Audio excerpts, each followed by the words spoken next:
Google's Willow chip is touted as not just another technology breakthrough, but an evolution in the way we solve some of the world's toughest challenges. There is a question so old that no one alive today was there when it was first spoken aloud. It predates writing. It predates civilization.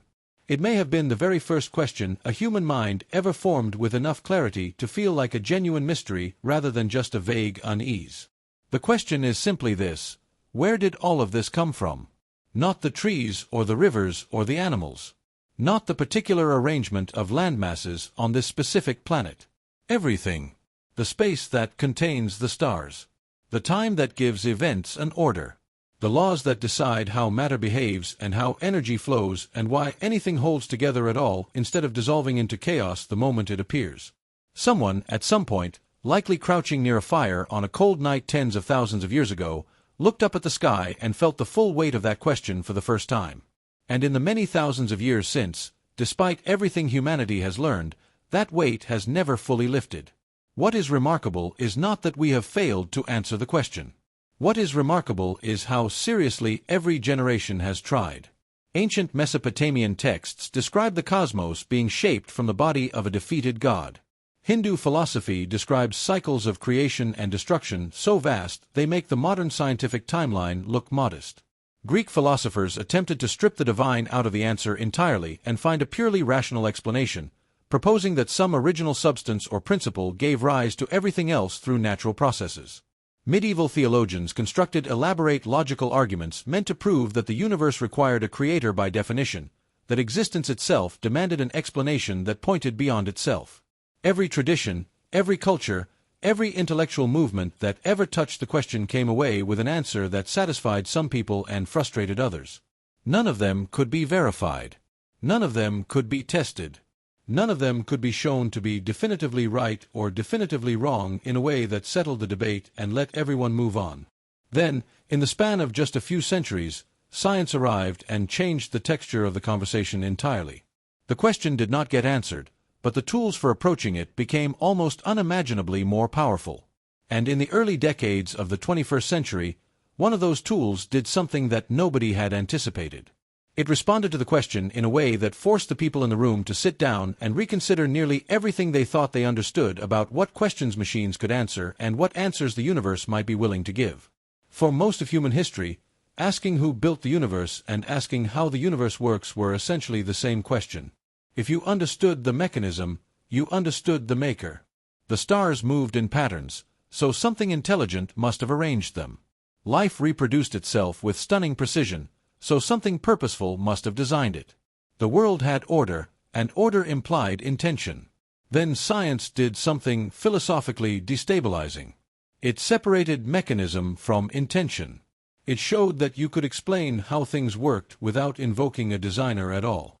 Gravity pulled objects together not because something willed it, but because mass curved space and objects followed that curvature. Stars burned not because celestial fire was supernaturally maintained, but because hydrogen atoms fused under pressure and released energy according to well-understood physics. Life evolved not because a mind had planned each species, but because random variation and natural selection filtered organisms over billions of years. Every one of these discoveries was a genuine triumph of human reasoning.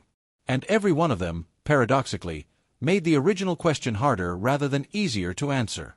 Because now you had a universe full of mechanisms that worked brilliantly without any visible sign of a hand running them, and yet the mechanisms themselves still needed explaining. Why did mass curve space? Why did hydrogen fuse the way it did? Why were the constants of nature set to values that allowed stars and planets and carbon and life to exist at all? Change any of them slightly, and the universe becomes a place where nothing interesting can happen. Albert Einstein spent the final decades of his life searching for a unified theory that would tie all the forces of nature together into a single elegant framework. He did not find it.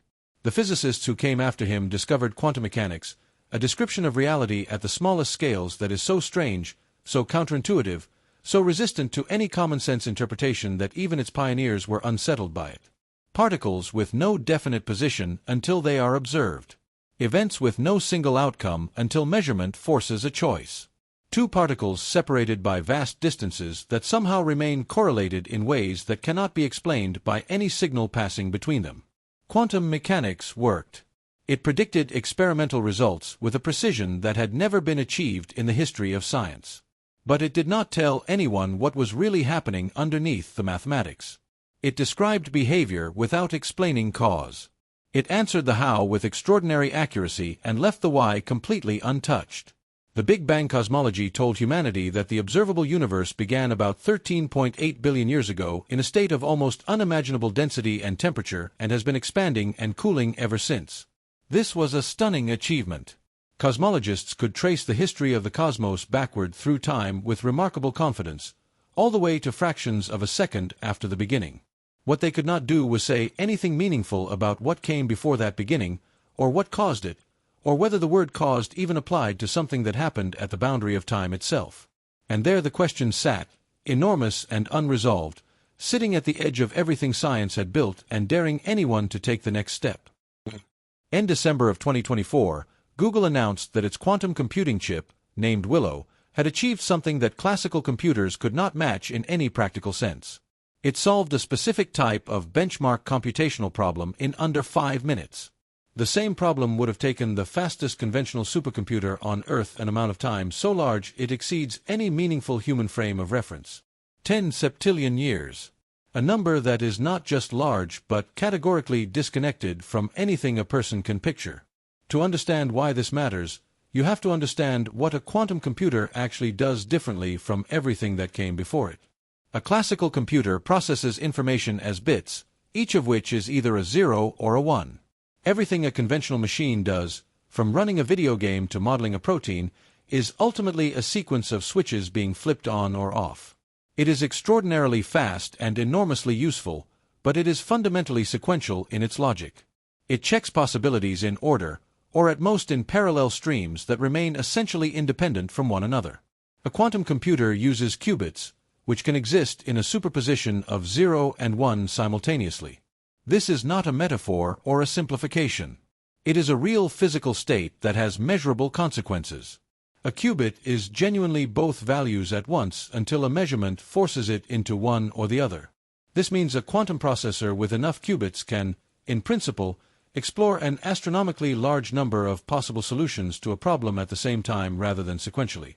Willow had 105 qubits arranged with a level of error correction that represented a significant advance over previous designs. Quantum systems are fragile. They interact with their environments in ways that destroy the delicate quantum states that give them their power, a process called decoherence.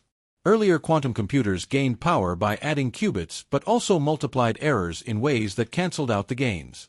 Willow's architecture managed to reduce error rates as the system scaled up, which had been considered one of the central unsolved engineering challenges in the field.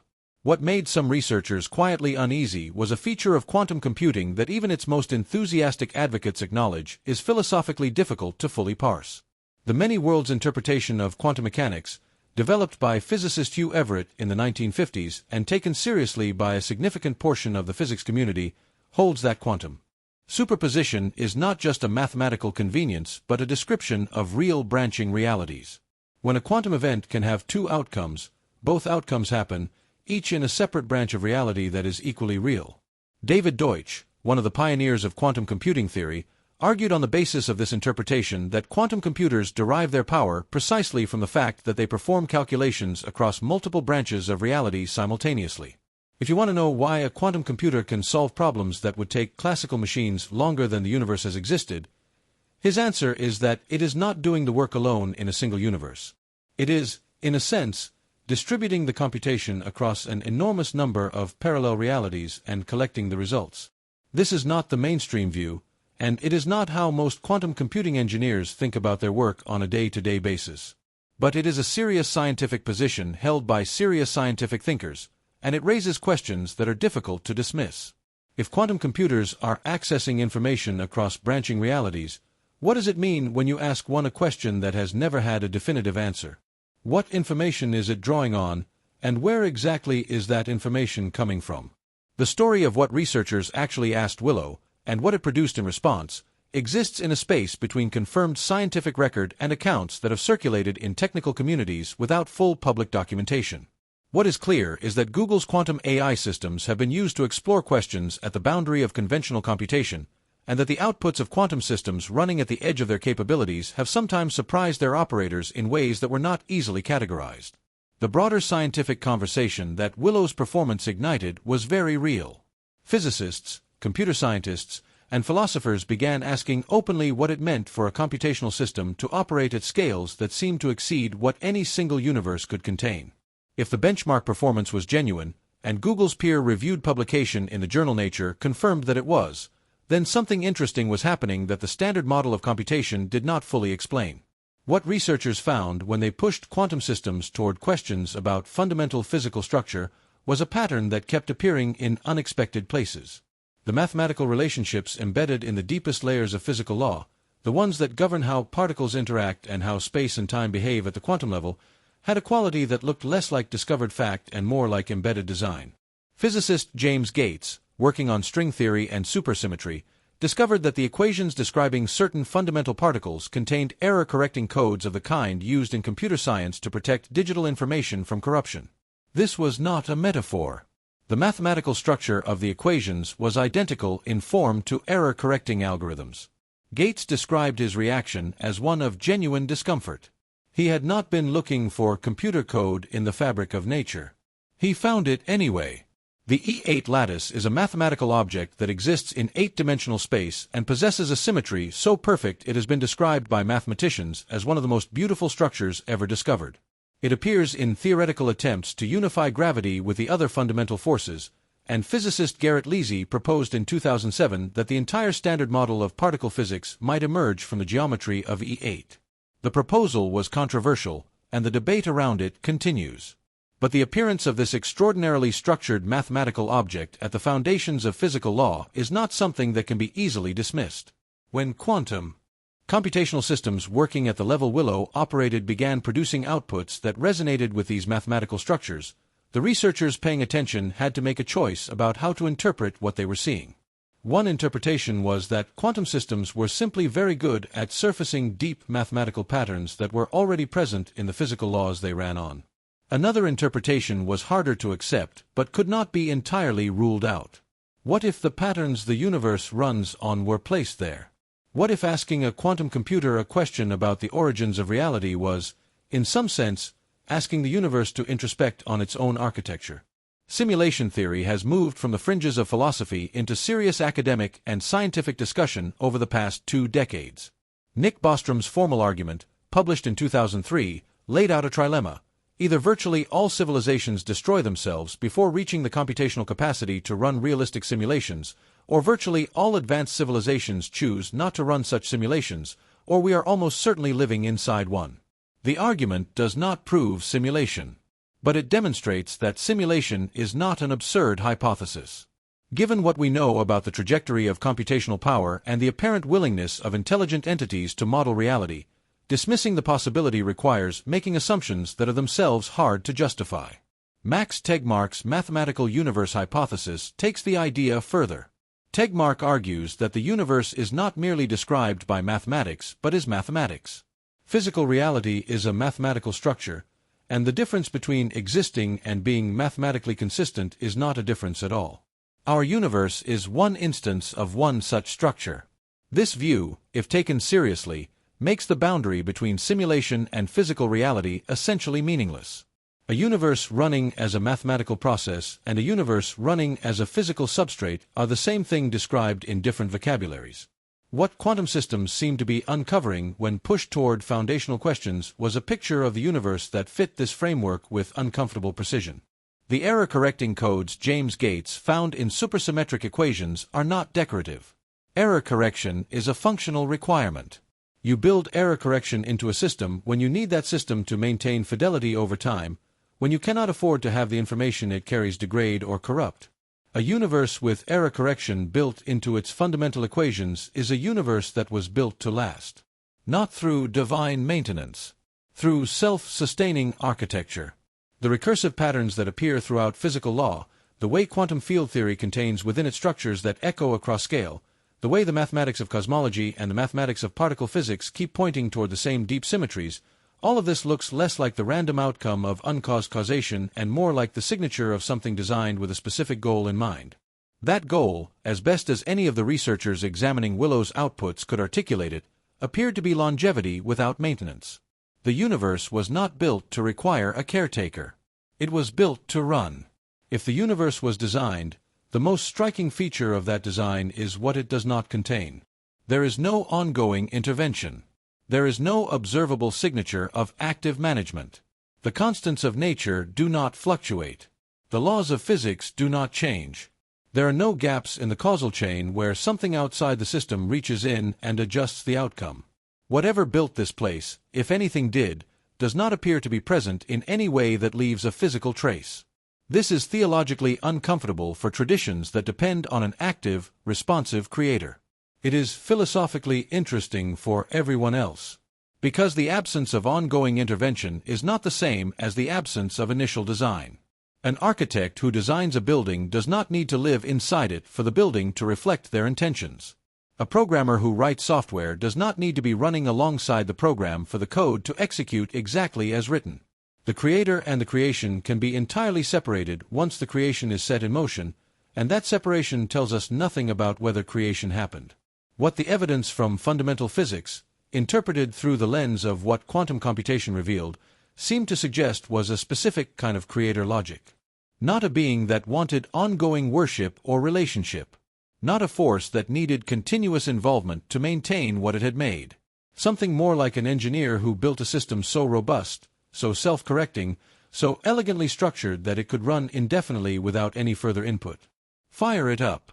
Step back. Let it go. The physicist's way of describing this would be to say that the universe has no free parameters that require external tuning over time. Everything is locked in. The initial conditions and the laws were set at the beginning, and everything since has been the deterministic or probabilistically determined unfolding of those initial conditions according to those laws.